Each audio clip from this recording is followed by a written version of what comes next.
రాజీనామా చేయడం జరిగింది.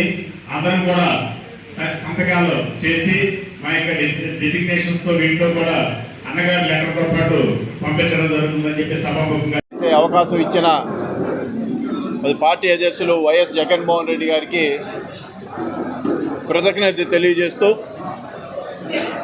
ఏదైతే 2019 నుంచి 2024 వరకు కూడా వారు ఇచ్చిన అవకాశాన్ని నీతి నిజాయితీతో పనిచేసి పొన్నూరు నియోజకవర్గాన్ని అభివృద్ధి దిశగా పయనించాను. కానీ పార్టీలోని కొన్ని పెద్దలు వాళ్ళ అయిష్టాలతో పార్టీలో కృషి చేసిన వ్యక్తులకి సరైన మద్దతు ఇవ్వకపోగా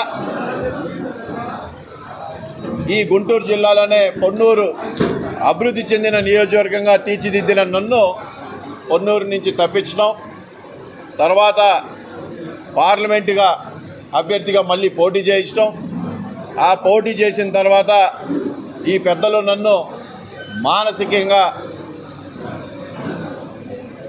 నన్ను వేధించడం నాకు చాలా బాధ వేసింది. అయినా కూడా ఏదైతే మా పెద్దలు డాక్టర్ ఉమ్మారెడ్డి వెంకటేశ్వర గారు ఉన్నారో వారి యొక్క శిక్షణతో మేము పనిచేస్తూ ఉన్నాం. అయినా కూడా ఎలక్షన్స్ అయిపోయిన తర్వాత కూడా ఇంకా పార్టీలోని ఈ పెద్దలు వాళ్ళ ఇష్టాలతోనే నడుస్తూ ఉన్నారు.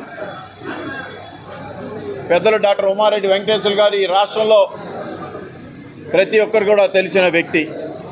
ఆయన యొక్క సుదీర్ఘ ప్రయాణం, ఆయన యొక్క అనుభవం ఈ పార్టీ కూడా ఎప్పుడు కూడా ఉపయోగించుకోవాలా. అయినా కూడా ఆయన నిబద్ధతతో పనిచేయటం మా అందరం కూడా అదే నిబద్ధతతో ఈరోజు కూడా పనిచేస్తూ ఉన్నాం. కానీ నిన్నటి రోజున ఏదైతే ఆయనకి లీడర్ ఆఫ్ అపోజిషన్ అనేది కనీసం ఆయన్ని సంప్రదించకుండా ఈ యొక్క పార్టీలో చాలామందిని మోసం చేసిన వ్యక్తి, చాలామంది ఓటమికి కారైన వ్యక్తికి ప్రమోషన్ మీద ప్రమోషన్లు ఇచ్చుకుంటూ రావటం వల్ల మాకందరు కూడా ఈ పార్టీలో కొనసాగడానికి మేము ఇక మనస్కరించట్లేదు. కాబట్టి నేను పార్టీ యొక్క సభ్యత్వానికి రాజీనామా తెలియజేస్తానని చెప్పి ఈ సందర్భంగా తెలియజేస్తా ఉన్నా. నాతో పాటు పార్లమెంట్ నియోజకవర్గంలోని ఎంపీటీసీలు కానీ, జెడ్పీటీసీలు కానీ, ఎంపీపీలు కానీ, పార్టీలో వివిధ హోదాలో ఉన్న వ్యక్తులందరూ కూడా ప్రతి ఒక్కరు కూడా పార్టీలో జరుగుతున్న అన్యాయం గత 5 సంవత్సరాల నుంచి కూడా అందరూ చూస్తూ ఉన్నారు. ఎప్పటికప్పుడు సర్దుకుంటూ ఉంటారు. ఎప్పటికప్పుడు ఏదో రోజు గుర్తింపు రాకపోదా అని ఎదురు చూస్తున్న పార్టీ క్యాడర్ అందరూ కూడా ఈరోజు కూడా వాళ్ళకి చాలా బాధాకరమైన సంఘటనలు ఎన్నో చూసినా కూడా ఈరోజు వాళ్ళందరూ కూడా మీతో పాటు మేము కూడా ఉంటామని చెప్పడం. సో రాబోయే రోజుల్లో మా ఒక ప్రణాళిక అందరూ కూడా కలిసికట్టుగా తీసుకొని రాబోయే రోజుల్లో మా ప్రయాణం ఏ విధంగా ఉంటుందో మరొకసారి మీ ముందుకు వస్తామని చెప్పి తెలియజేసుకుంటూ, అది ఈ యొక్క సమావేశంలో వచ్చిన ప్రతి ఒక్కరికి, అలాగే ప్రింట్ అండ్ ఎలక్ట్రానిక్ మీడియా వాళ్ళకి నమస్కారాలు తెలియజేస్తాం.